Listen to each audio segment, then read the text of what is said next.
Virtual Racing School was developed to provide support to the next generation of sim racers. No matter if you're a rookie or veteran or what car or track you'll be racing, our goal is to provide training every step of the way.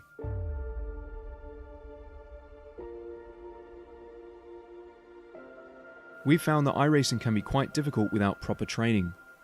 There needed to be a way to prepare for on-track racing. With VRS, you can literally learn from the best sim racers in the world, including 4-time NASCAR iRacing World Champion Ray Alfala. And Ray Alfala is a 4-time champion of the NASCAR Peak Antifreeze iRacing Series. 3-time iRacing Grand Prix World Champion Martin Kroenke. Martin Kroenke becomes a 3-time world champion. Rallycross World Champion Mitchell de Jong. Mitchell de Jong is now champion for the iRacing Rallycross World Championship Series. And many other top sim racers. Data packs include everything you need to start learning. Our World Championship coaches create the data packs by setting a hot lap or a series of fast laps for you to compare, analyze, and replicate. Data packs also include a tutorial where the coach points out techniques they use to hit the fast lap. This gives you access to the latest driving techniques and setups before you even hit the track. Sign up for a free account and download the VRS telemetry logger. With this application running seamlessly in the background, your laps automatically start syncing to the VRS website. From there, you can analyze and compare 2 laps of your choice, whether it's your data, the coaches, or your teammates. VRS will automatically target improvement opportunities so you can get up to speed even faster. VRS also makes it easy for you to request and schedule one-on-one or group coaching sessions. These sessions can range from 30 to 90 minutes, and you can select the car, track, and setup combination of your choice. Visit virtualracingschool.com today to sign up and get started.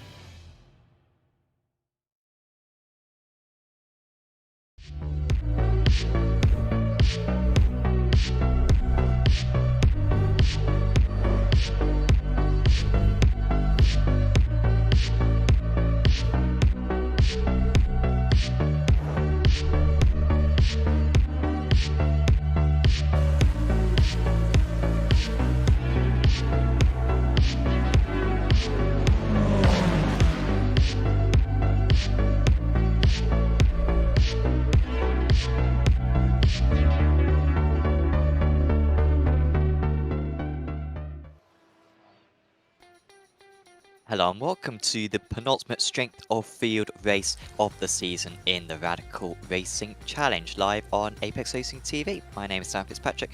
Alongside me is Austin Knight's Mark Chanter operating the cameras, and we're here at one of the best circuits in the world. In my books, the best circuit in the world. It is Suzuka International Racing Course. Austin, I'm not sure if you agree that this is the best circuit in the world. I'm sure you'd put it up in the top 10 nevertheless, but this should be an excellent circuit for these radical cars. Whilst the slipstream isn't as strong as it was last season, this circuit has a great mix of corners for the drivers to deal with, of course, to show off the downforce of the SR8, but also those straights to pull off some overtakes. Could be a fun night.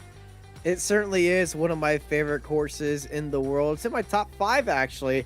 That opening sector is so fun, so memorable, so iconic, but the rest of this track is so tricky to get right as well. Coming out of the Dunlop corner into the 2 Dagnas, you've seen so many moments where drivers just misjudge it and get it right, get it wrong, and that's where really the lap really takes place on how you get an amazing lap around here. Then that extremely tight hairpin into the race in the spoon. Then the world famous 130R corner, pretty much flat out in these cars around there as you just flick it to the left. Then it's hard into the braking into probably the most controversial chicane in the world that has so many championship standings altered by that one chicane.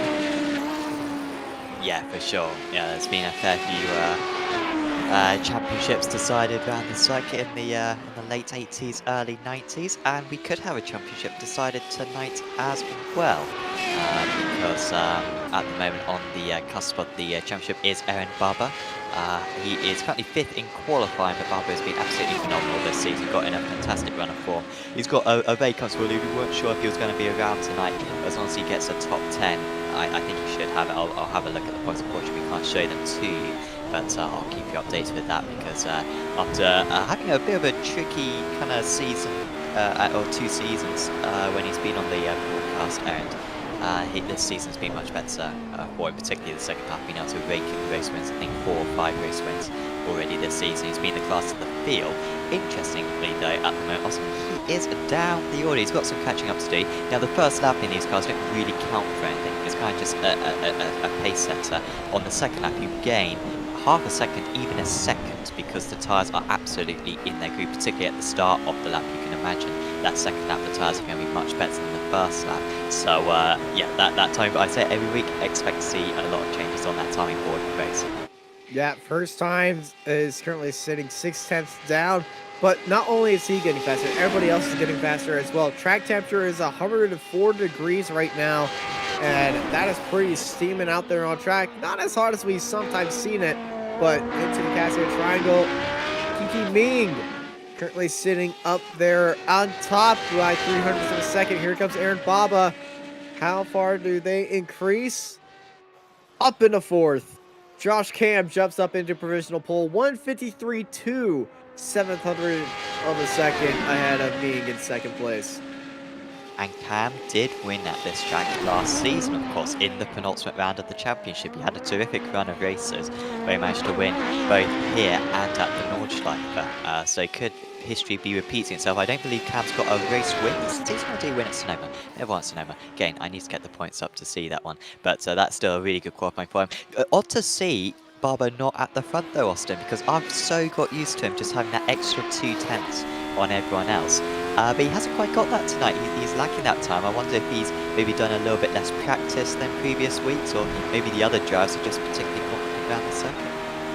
You know, it's one of the best circuits in the world. A lot of people like the circuit, so I'm going to have to say it's up to the other drivers, because Aaron Baba is always on game and on point with how he prepares for races. I know there is a Sevrentic endurance race this week, and so a lot of drivers are focusing on there, and that is a completely different piece than what we got right here. But with most of these drivers, they've been focusing here at Suzuka because everyone knows this track so well, and they just know all the little tricks. And if you just ever want to learn a car well, just take it around Suzuka. Yeah, for sure. You can test the limits of it, and I mean, I did a race earlier on this week just because it's Suzuka, and it is a lot of fun. Really close to the kind of edges of the circuit, but it's not a circuit that's going to super quickly bite you. Maybe if you run wide at Spoon, the first part of Spoon, that can hurt you a little bit because the curve is quite vicious there, and maybe coming out of the Degner as well.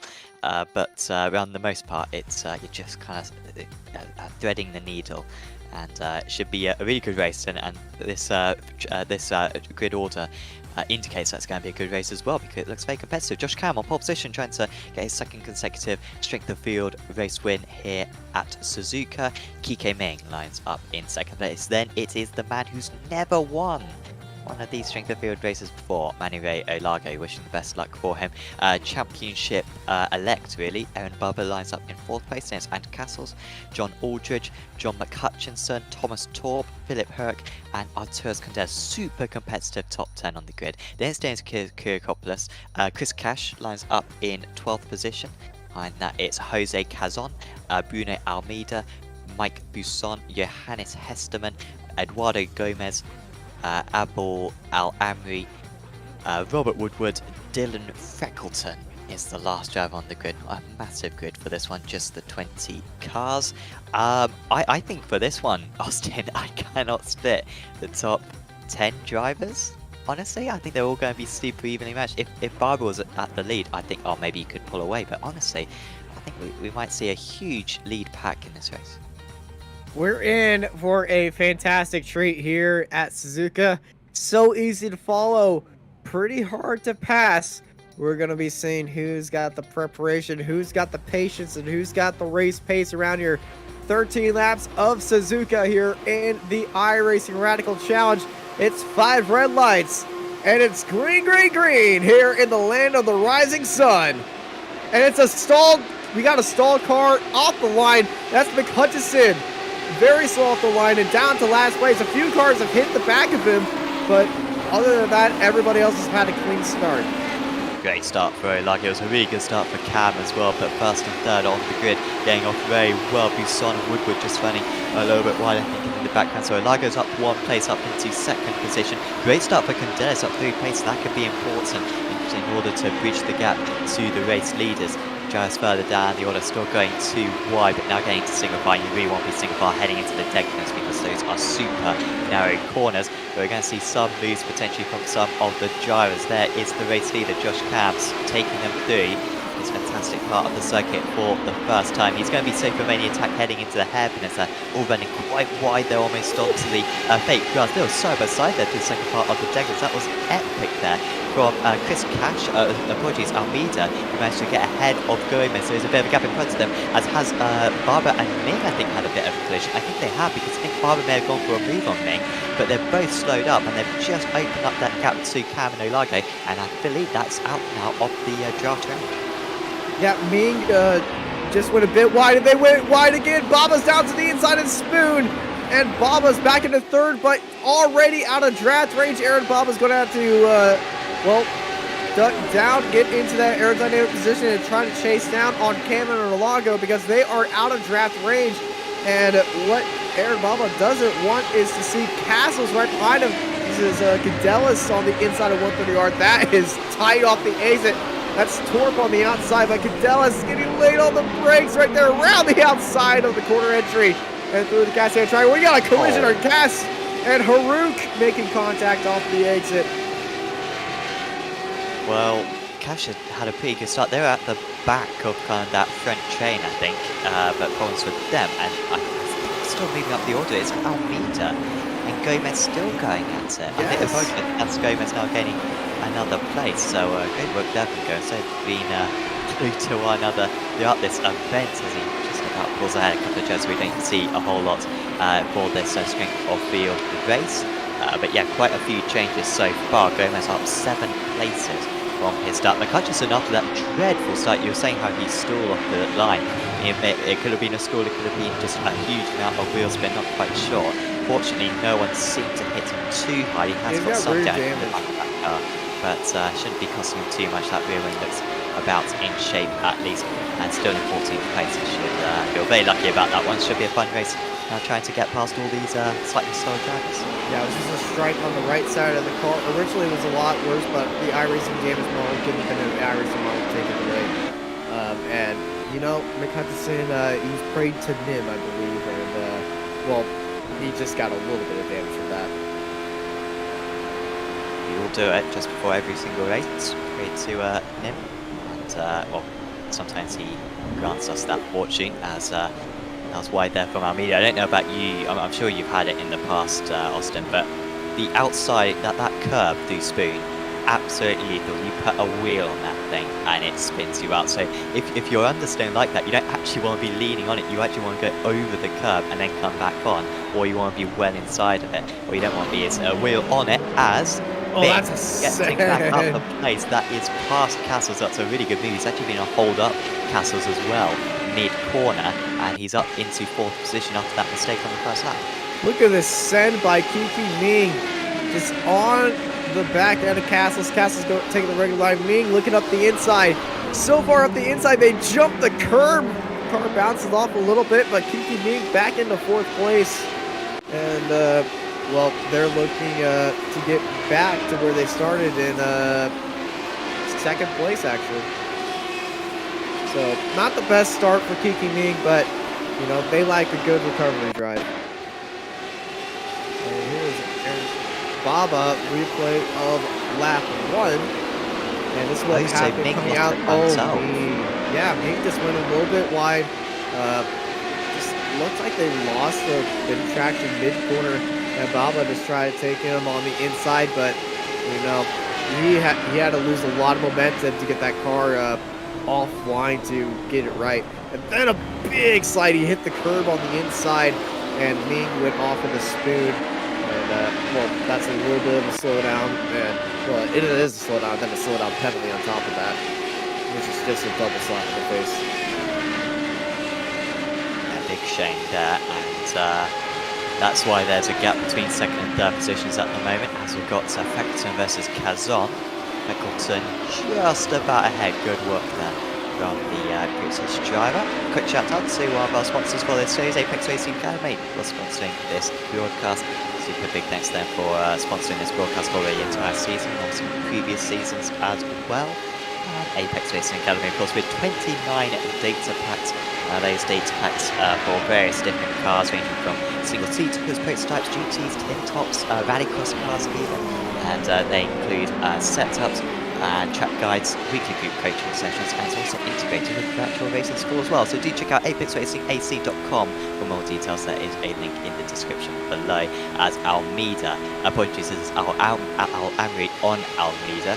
Trying to defend. He's lost the draft to Gomez, and this is an ambitious move. Good, respectful racing from the two of them. This would be a super satisfying move for the 18 if he could pull it off. But they're still alongside. And taking a lot of curve. About staying ahead there was Almeida, but that was as close as it gets. And look at McHutchinson looking to pick up the pieces.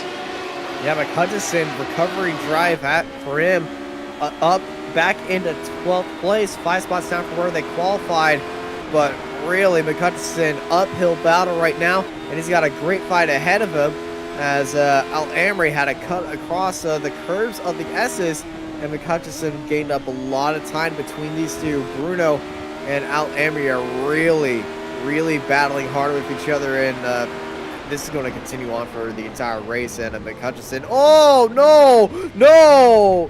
Into the hairpin, just a little bit too less on the brakes, gets into the back of Al-Amri, and that's a lot of front end damage and rear end damage for Al-Amri. That is a shame. McHutchinson just going a bit, of course he was going to make the corner fine, but just didn't realise that the car ahead on Al-Amri was going to slow down quite as much as he did. And that you see how the car at the back deforms, literally the tiniest of taps and the insects could fly into the rear of the car there, and it would get deformed. That is what happened right there, but it was McHutchinson. He came off well, so he's now got to redo all those overtakes that he'd already done. Kit Coppolis now at the front of this chain down one place from his start. Feckleton third in line, looking a bit racy heading into the Casio Triangle. You also see on the timing tower, the top two losing time to Barber and Ming on that last lap. Top four separated by 2.7 seconds. There's an epic battle just ahead. Kundelis versus Aldridge was a right heading into time. Almeida and Al-Amri are still nose-to-tail with each other, no matter how much damage that they just received. It was just rearward damage, but man, there's a lot of close fights we got going on here, and you know, we just got a little bit of a message from Chris Cash, who was involved in an early wreck.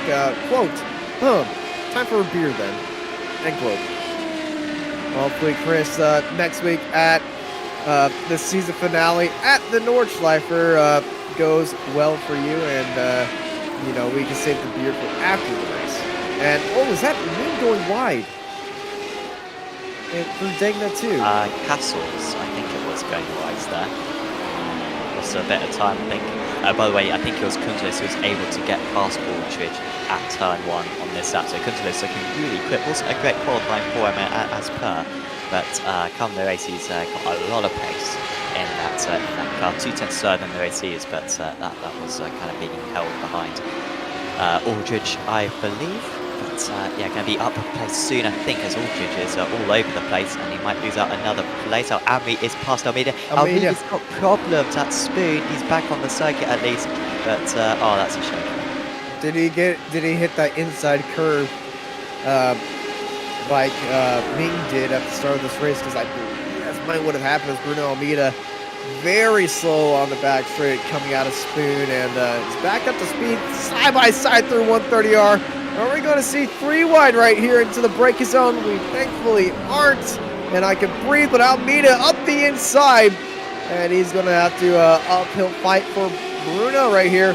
Side by side, banging door wheels, banging doors, banging wheels, banging side pods, banging everything. Kazan and I believe that would be Freckleton side by side heading into turn 1. And they're still rubbing with each other. And McCutchinson's right back with them as well. So McCutchinson still making recently that damage to both ends of the car now isn't holding him up too much. But great defensive giant there from Kazan, and he's already caught back up to Almeida. So Almeida seems to really be struggling. Remember, he was up in 10th place near the start was Almeida, but he just seems to be dropping back at the moment. Starts with 14th, but yeah, not the pace to hold on to this current place. So this will be a long second half to the race for him. He needs to hope that the guys behind continue to fight as much as they were in the back end of the previous lap. We ran on board with John McCutcheon, two-time race winner so far this season at Brands Hatch, and also at Silverstone. That Silverstone performance in particular, super impressive, but not having it his way so far here at Suzuka. Just an update as well on the leaders. Barber is on the back of Olago. They're all evenly spaced out, so Cam's pulled a little bit of a gap on Olago, and Barber's closed in slightly on the pair of them. But this is getting a little bit tricky now for Barber because he needs to get past Olago, it looks like, in order to keep up with Cam. Unless maybe Olago has the pace to catch up to Cam himself. Yeah, Olago can catch up with Cam. He's still in the draft to Cam, and it's so easy to get into a groove here and make a small mistake. But Olago looking for that first ever Radicals Challenge broadcasted win here on Apex Racing TV, and he feels like that he can do it right there. But look who is right behind him and filling those mirrors, Aaron Baba. Yes, a slightly poor lap for Olago. Good lap though from Barber, and yeah, Olago's still, as you say, still in the draft, but he needs to get on a move on with it, because around this part of the circuit you get a little bit of turbulent air. Not sure how effective it would be from 8/10 back, and certainly I didn't feel it too much from that distance back the other day. As Almeida, oh no, that's a shame, because Almeida had a long train of cars behind. I was looking forward to them each getting past, but it seems like he's all let them pass in one go. Yeah, I think Bruno went wide in turn 1 right there. So easy to make a mistake. We got a replay for y'all right now. Here's what happened to Bruno heading into turn 1.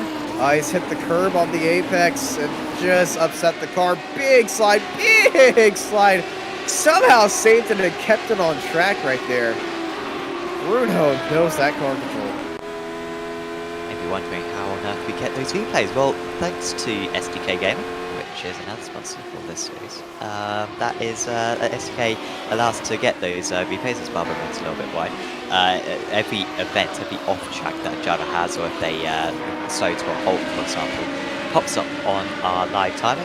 Click on that, and it goes straight to the instant. That's just one of the many features of SDK Gaming. Also provides our fantastic overlay that you can see up on the screen, and can use it as a heads-up display as well. So if you visit sdk-gaming.co.uk and get yourself a 14-day free trial. That's Thomas Torp. He's had a quiet evening. Great to see Torp in the series. I mean, we see IGL coatings iRacing in most series now in Apex Racing TV, and we'd love to have the team around. They seem like a great group of guys.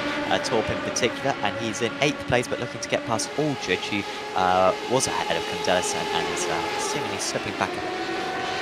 Yeah, and Almeida, another mishap right there coming out of the chicane. The back end of that car extremely loose.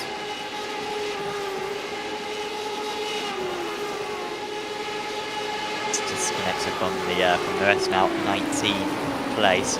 Incredibly, only cashed the only retirement so far. I'm seeing this is a tricky circuit where there isn't a whole lot of runoff, where we're seeing some fairly error-prone driving so far, honestly. Everyone's been able to keep it on the tarmac for the most part, apart from Cash, of course. He's enjoying a beer right now, I'm sure listening to us as well. And he's, still 19 cars left running. Actually, Chris just actually a question in the YouTube chat. Oh, I haven't opened actually, but well, we'll see.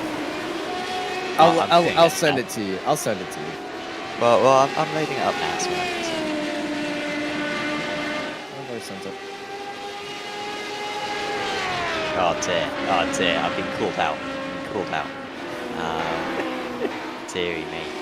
I will say I didn't profit from it, but I did feel bad for Chris on that occasion. No one knows what we're talking about, but it was a very good race, very fun race. Yes, mistakes were made in the last corner. We'll see if there's any collisions in the final corner in this race. With 5 laps to go at the moment. It's a little bit big incident. Kazan, Hezman, and McHutchison have had a 3-way incident. I believe that might be in Spoon because 3 cars have crashed into each other. This is a crash because they are stopped on track. And Kuntalis as well just got past Castles as well, so that's a big move heading into Casio Triangle, but I think he's still going to have to defend from Castles. These guys are super close to one another. Aldridge trying to take advantage of this as well, as not defending heading into turn 1 is got enough confidence around the outside. He's going around slightly wide. Can he get it stopped, or is the car going to understeer wide? That's brilliant driving there. Going on to us, Kuntalis can move up into 5th place. No changes behind. Aldridge managed to keep Torp behind, but Kuntalis up to 5th place. He had the pace, I think, to really challenge with the leaders, but he's pulled off a couple of great overtakes in this race. Fantastic move around the outside by Cadelis. Now let's take a replay back and see what has happened between Kazan, Hutchison, and I believe Hesterman. There's McHutchison behind. Oh, Kazan just got loose mid-quarter. Hutchison, and then, oh no! You can see the pond in the background there. I think the drivers should be getting out their scuba diving kits there because they weren't too far away from plopping into it. That was unlucky. McHutchison probably did the right thing there, jamming on the brakes, but yeah, no chance when you're unsighted just behind. Yeah, the flags would have been out, but yeah, you have no idea what's going to come around the next corner. It's a big shame. Van Herk trying to get past Freckleton. Oh dear, we've got another spin now. It's Almeida. But that is certainly 3 cars gone, I imagine. Although Hesterman and Kazan are still going. How is that possible? You know, they might not have a lot of rear end damage. They might not have suspension damage. They definitely have bodywork damage for sure. But, you know, I do not have a logical explanation on how they're still going. So I mean, this is the most bits of car in iRacing. I will just point out. Yes. You know, they got the Colin McRae syndrome. You know, he's rolled a few rallycross cars while in a rallycross race and continued to drive him to the line even after flipping it in X Games, which is insane. So, you know, they're not going to give up, and Torp up the inside, up into 7th place. And it's closed up for the lead as well. Back down to 6/10 on that last lap. Olaga was able to gain 3.5 tenths of a second. Now that's huge. That is the biggest gap. I don't know if we can get the lap comparison graph up or a table up. That's my favourite graphic of all the graphics. And Olaga losing a little bit of time kind of over time. You can see there, and then a big chunk out. Cam actually with the slower lap of 53.5. His slowest lap, at least in recent times. And so Olaga back within the draft now. But he's not good through that hairpin, it seems. He loses a little bit of time. And this is now the second half of the lap where he can start to gain time through that slipstream. You will see that gap just ease down. Barber not close enough yet to make a move. And I think even if he was close enough, he'd still be waiting behind, trying to, you know, allow Olaga to tow him up to the back of the car. Yeah, it's a giant waiting game for Baba, but you can't wait too much. We're on lap 10 out of 13 laps. We're closing in on 3 laps to go here at Suzuka. Already, Josh Cam defending onto the inside, trying to break off the draft by Olaga, but Olaga saw that one coming from a mile away. Everyone followed them to the inside of the track right now as they head through 130 already into the Casio Triangle.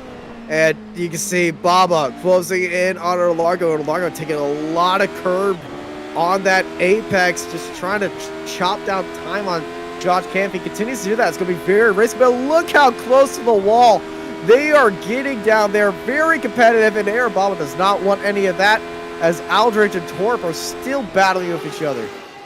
Torp was off the circuit there. I wonder if he had to skip the chicane, and he seems to have maybe served a slowdown as well, so that's bad news there for Thomas Torp. Was able to get past Aldridge, but maybe Aldridge has gone for a return. No, so Torp was by himself. Oh, so he's just gone off the track himself, tried to get the power down and losing it a bit like Almeida did earlier on, and then he's gone off the circuit, so he actually was going to be alright, and lucky not to end up in the wall. Yeah, Thomas Dort, big save right there. Big heart-and-mouth moment. And, well, luckily for him, he kept the car going and out of harm's way. It just shows you how brittle these cars are over these curves. A small tap can really throw you off the track right now.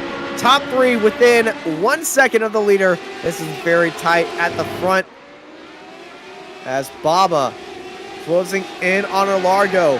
And that's Ming on the back end of Baba. Yeah, Ming is fastest of anyone at the moment. Top two, the 53.3, and next to 53.2 that last time out. But Olaga's just dropped a little bit back. I wonder if that turbulent air is affecting him a bit, because he cannot seem to really get any closer than that 0.8 of a second coming out of Spoon. And he will close the gap down to probably half a second heading into turn one, thanks to the draft. But I think Cam's going to have to make a mistake here if he's going to lose this race win. Did win back at Sonoma, of course, benefiting from a mistake on that occasion. But he is good through that final chicane, actually, Olago, and this is a bit closer, down to half a second already coming out of the chicane. So this is as close as Olaga's been for pretty much the entire race. Takes another 10th out, but he's not close enough for a move heading into it. Yeah, no breakaways right here. Top four, all in contention for the race win, but it's all about when, where, and how you're going to try to get P1 from Josh Cam. As these cars are so tightly performing, so tightly matched, that one of them to find an advantage is going to have to really get creative here. Top balance pressure from Gomez. We'll see Edwards a little bit more, because he's a terrific driver, it seems. Started quite far down, but yeah, storming through the order. Final shout out, by the way, to Virtual Racing School for offering 50+ data packs for radar and over racing, setups, track guides, data analysis software, and one-on-one coaching with some of the best drivers in all of iRacing. As we see an engine block for Ant Castles heading through turn one. Maybe went down an extra shift. Maybe was just unlucky there, but that is Castles out of the race. He was running in 6th position. Yeah, big mishap for Castles, and another mishap for Gomez, who got loose in the hairpin. Able to keep that position to ride on the back of Josh Cam. Looking back at the field, you can see Kiki Ming taking a big off track right there, trying to gain any sort of advantage on Aaron Baba, staying in that draft and try to catch up to them. They go through 130R one more time in the Casio triangle. Hard on the brakes they go, hard over the curbs. They're taking all the track, and the white flag is in the air. One more lap to go. So Largo gaining by another 10th of a second on this, maybe a 10th and a half actually that time round. There you can see it, and he's not close enough again into one, but this is great drive from Largo, great drive from Cam as well. They've barely offered a mistake between them on this entire race. Barber has been super close as well, but it hasn't really made much of an impression on Largo for the entire event. And now this is where the pain comes in for Largo to stay close around this part of the circuit, left and right. And then of course they'll have the long left-hander at the end of these S's, where he might lose a bit of time, Largo, but he just needs to try to stay close coming out of Stern there. The gap goes up to 4.5 tenths of a second. So yeah, it's still, I think it's going to come down to a mistake from Cam here, because that draft, I'm not sure if it's going to be powerful enough, unless Largo of course goes for a 10 car lengths behind overtaking into the chicane. It could happen. It definitely could happen. Cam gets onto the brakes a little bit early. Here comes Largo into the hairpin. Both of them get onto the throttle right here. Baba's watching them very closely. Largo actually got a little bit off track out of Degna too, but as they come out of one of the hairpin, heading into Spoon for one final time. Remember, avoid those curbs, or else they might bite you. Everyone does it very well. And oh man, Largo's got a good run. He gained a 10th through Spoon. It's a drag race down the back straight, heading into 130R. This could be it for Largo if he gets a great run. 3 tenths now. 2 tenths now for Largo. Here comes Largo. He's looking down the inside. He does a little bit of a fake down the inside. Big curb strike by Cam. Cam's got a little bad run. Olaga trying to hold it off the exit. It's not going to be there. And it's going to be Josh Cam leading this from start to finish here at Suzuka. Aaron Baba comes home in third. The checker flag coming out in the nick of time, but Cam drove phenomenally well right there. Did not make a mistake throughout the race, and that was a real well-earned victory. His race win last season, maybe a little bit fortuitous, nothing fortune about that when he got the pole position, got the perfect race start, and he was faultless throughout. Great driving. Olago in third, Barber, I think the champion then by that one. So congratulations to Aaron to win. Yeah, he knows. He knows. He seems to know already. And yeah, doing those fantastic donuts. I think he that wasn't playing a factor in his racing. He was absolutely going for the win, as he always does.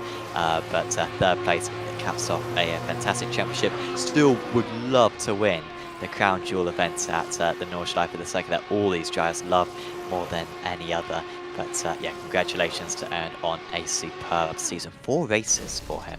And he's only went up to about 8 of them, I think. And yeah, that engine has expired. All the drivers doesn't need it anymore. no, get a new one as they head over to back to Europe. There are the results. 0.3 of a second. If there was one more lap, maybe Olago would have been able to pass Cam into turn 1.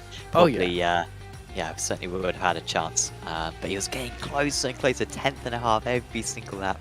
It just fell a little bit short, but well-deserved win there for Josh Cam.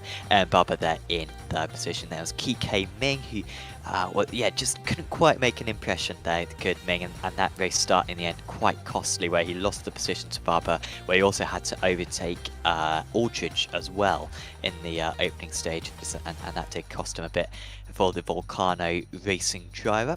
Then was Artur's Condes, who pulled off probably the best moves of the race, finishing in 5th eventually. John Aldridge was a solid 6th. Thomas Torp, despite a mistake, almost ending up in the wall, he finished in 7th place. Edouard Gomez, I think, was up 9 places, so too was Abdul Al-Amri.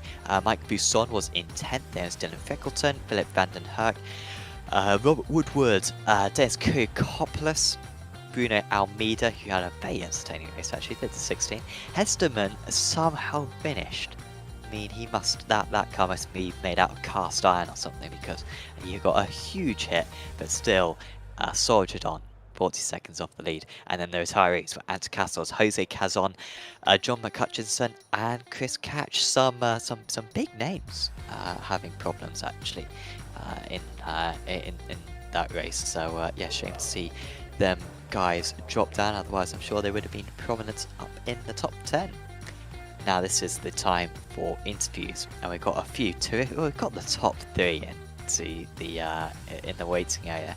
Now I want to have a chat with, though, first Mr. Aaron Barber, because I believe, Aaron, we can confirm that you are the broadcasted the Strength of Field race champion for this season. Your 4 race wins, I think, have sealed it. You got a race with a race to go as well. Of course, Castle's poor meeting probably helped you a little bit as well. But congratulations, a very well-deserved title. Thank you, guys. Thank you.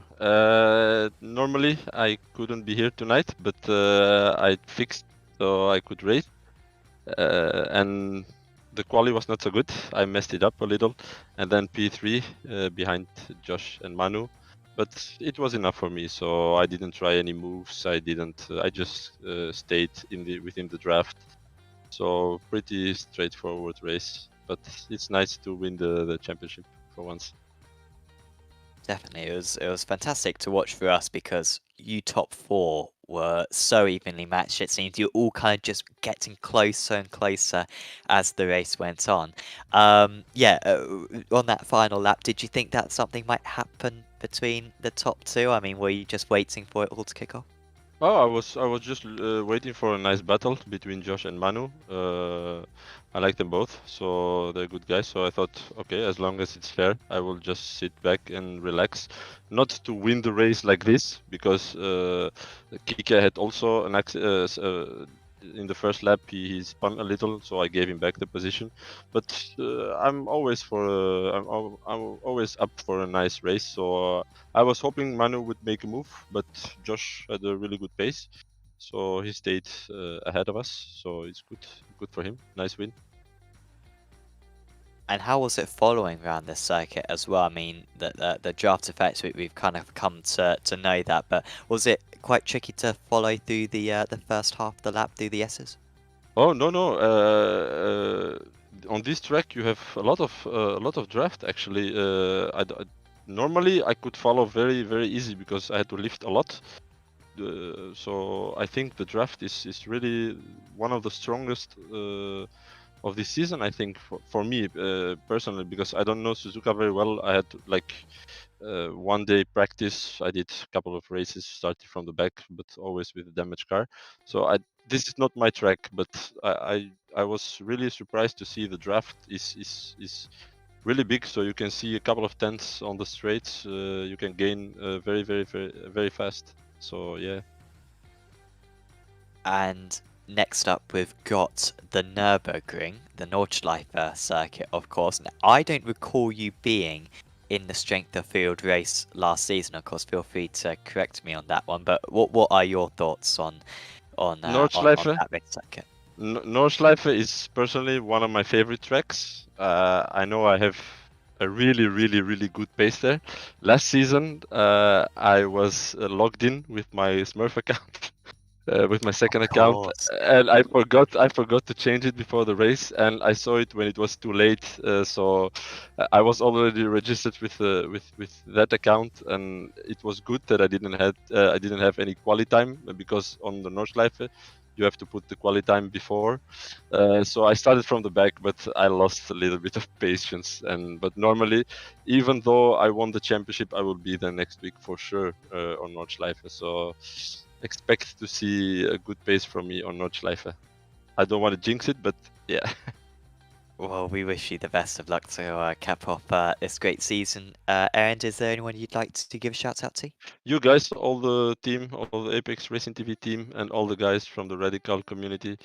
Also, all the people watching, enjoying the stream. I know some guys they like to watch the reruns on YouTube. They like to see it on the television later. Shout out to everybody, and then to my buddy Tommy. He's not here tonight because he got a back tattoo and it hurts so much, so he was not able to drive. So shout out to him. Well, thanks for having a chat with us, and yeah, see you back next week. See you next week, guys. Bye. Aaron Barber there, your third place finisher tonight, and your champion for this season. Yeah, huge congratulations to him. Yeah, big congratulations to Aaron Baba taking a wonderful championship, but there's somebody else who's had a fantastic day as well, and that would be Josh Kim, who started up on pole and just led that race from start to finish. Josh, how was that race, and were you getting tired of Manu in your rearview mirror? Yeah, that was hard. It sounds easy, doesn't it, when you lead start to finish, but that was the fastest race I've done all week, and there was no chance to break the toe to Manu and Erend. I really wanted Erend to attack Manu to take the pressure off, but it's so hard with because Manu has my slipstream, so I guess Erend, it's hard for him to get any extra speed to attack. Yeah, it just seemed like you two were in a holding pattern from start to finish. I think the biggest gap was about 1.1 second at one point. And then that just went back down to half a second. And then in that final lap, it went all the way down to 2/10. Did you think Manu was going to send one into the triangle chicane for a last chance effort? I was definitely concerned. I think I maybe moved my car one car width to the right just to maybe cover. But I think also he knew how fast the race had been, and he probably didn't want to make a big mistake in the end. So fair play to him. But yeah, that, like you said, I had 1.1 gap.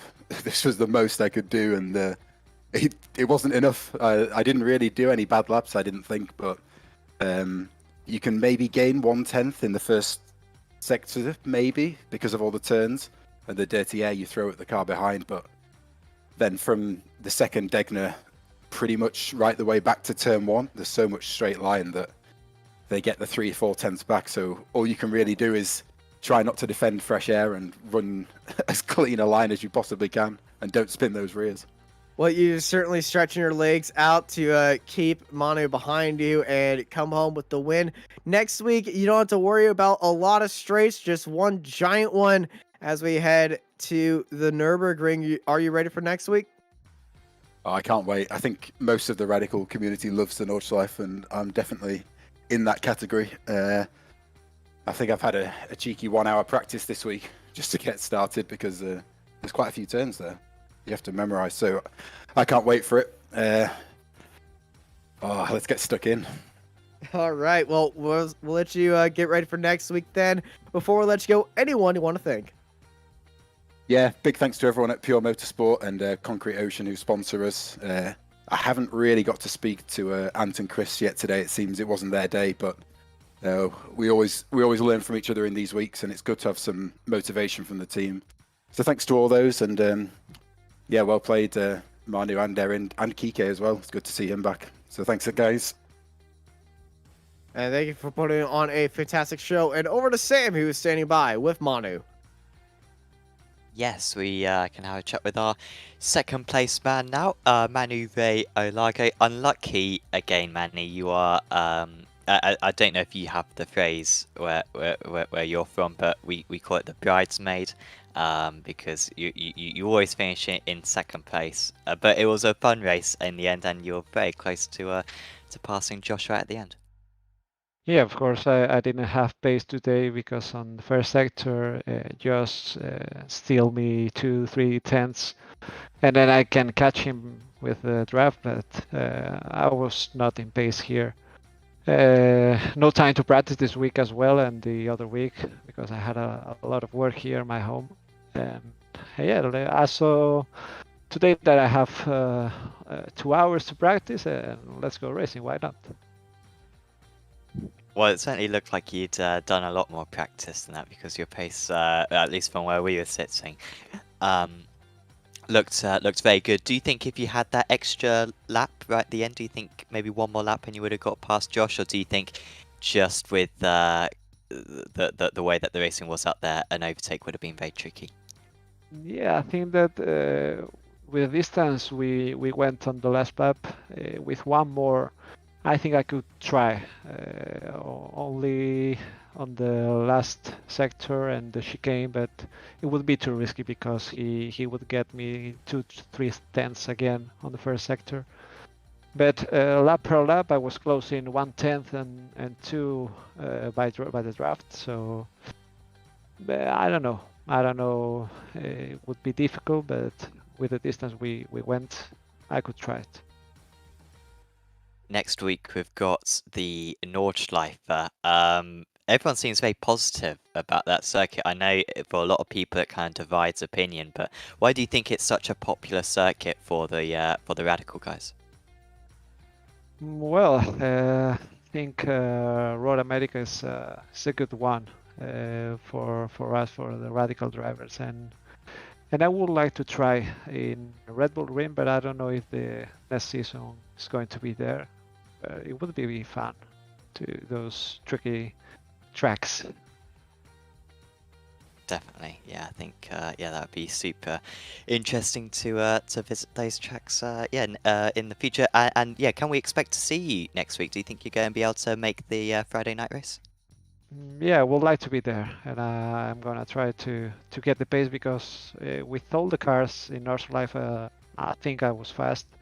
But in the Radical, I never going that fast. I lost 1 second in all the track, and let's see next week if we could catch Josh and Erin as well. Before we say goodbye, Manu, is there anyone you'd like to give a shout out to? You guys again, I'm glad to be here again and be on my favorite position, P2. Not winning at the end, but to you guys for making us feel professional, and to my team again, to Odox. Awesome. Well, thanks for having a chat with us, Manu, and best of luck to getting that race win next time out. I appreciate it. Thank you, guys. Manu Ray Olage, once again in second position. Another fantastic podium from himself, but yeah, just could not quite get past Josh Cam over the course of those 13 laps. Nordschleife, Austin, I mean, what an end to the season it is. It's become very much a staple in the Radical calendar. Certainly, the last 3 seasons it's been the final round. It may even be a tradition that's been going on for longer than that. Yeah, that circuit in these cars is absolutely epic. And despite, of course, the fact, I'll mention it once again, the draft model is very different compared to last season, you still get a lot of draft around that track. I mean, places where it's not a straight are still, flat out sections in this Radical SR8 machine, so you can really get an amazing tower and a lot of pack racing, and maybe even a photo finish as well. So yeah, that should be a really good fun race, and I think everyone in the Radical community is looking forward to it. It really is, and the Nürburgring is I gotta say, the best challenge on iRacing, next to Mount Washington, but to have a race on, it's definitely my favorite place in all of iRacing, because so many corners. It really is a driver's track, and it's going to show everybody who is the best there. And it's the industrial Fahin layout, so no Grand Prix track, no crazy sensitive turn 1. It's you're going to earn this by being the best. Absolutely, yeah. As you say, it's the proper test for the drivers, and I think it means a little bit more as well for a lot of the drivers as well, being the final meeting of the season and around such a legendary circuit. So that will be on, of course, next week on Apex Racing TV, same time, 21 GMT will be the starts for that one. For the final week of the season. Of course, if you haven't already tried out this Radical SR8 machine in iRacing, do so. Suzuka is a fantastic circuit to try any car on, as Austin was saying earlier on. So do sign up to a practice session, give it a go. It's a fixed setup series, this, so it's super easy to get up to pace. And also, we've also got a new Apex Racing League coming up soon, Wednesday. That one is starting in this Radical SR8. It's going to be a mixture of race formats, 1 hour long races for some events, some 225 minutes long meetings as well, with the reverse grid as well. It should be a really fun championship to get involved in, and that is starting next Wednesday. You can find out sign up details over on apexracingleague.com, along with details for all the other racing series that Apex Racing League set up, all of which of course broadcasted on Apex Racing TV. Big thanks once again to SDK Gaming, to Virtual Racing School, and to Apex Racing Academy for sponsoring this broadcast. Do make sure to click on the links in the description below to find out more details about each of them. If you've enjoyed this broadcast, please leave a like on it, then you're more likely to get recommended our videos in the future. It also helps us as well to get a bit more publicity as well. And of course, subscribe to Apex Racing TV so you can see our 20 plus broadcasts every single week coming up. European time slots, of course American time slots as well. So many different cars being represented, single seaters, prototypes. Touring cars will be coming back in the next month or so as well. NASCAR, dirt ovals, rallycross, absolutely everything on Apex Racing TV. So do make sure to subscribe and click the notification button as well, so you can see whenever we go live with a broadcast. Also check out our Twitter, Instagram and Facebook pages. But for now, from myself, Sam Fitzpatrick, from Austin Knights and from Mark Tranter, it is another race win for Josh Cam. We'll see you at the season finale at the Nordschleife next week. See you then.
Virtual Racing School was developed to provide support to the next generation of sim racers.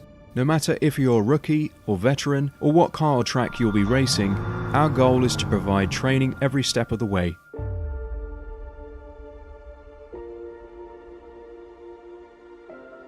We found that iRacing can be quite difficult without proper training. There needed to be a way to prepare for on-track racing. With VRS, you can literally learn from the best sim racers in the world, including 4-time NASCAR iRacing World Champion Ray Alfala.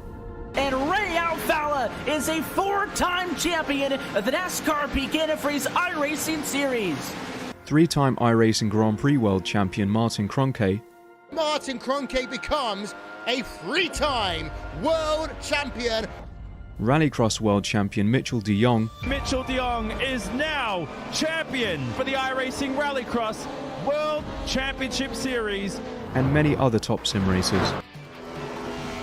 Data packs include everything you need to start learning. Our World Championship coaches create the data packs by setting a hot lap or a series of fast laps for you to compare, analyze, and replicate. Data packs also include a tutorial where the coach points out techniques they use to hit the fast lap. This gives you access to the latest driving techniques and setups before you even hit the track. Sign up for a free account and download the VRS telemetry logger. With this application running seamlessly in the background, your laps automatically start syncing to the VRS website. From there, you can analyze and compare 2 laps of your choice, whether it's your data, the coaches, or your teammates. VRS will automatically target improvement opportunities so you can get up to speed even faster. VRS also makes it easy for you to request and schedule one-on-one or group coaching sessions. These sessions can range from 30 to 90 minutes, and you can select the car, track, and setup combination of your choice. Visit virtualracingschool.com today to sign up and get started.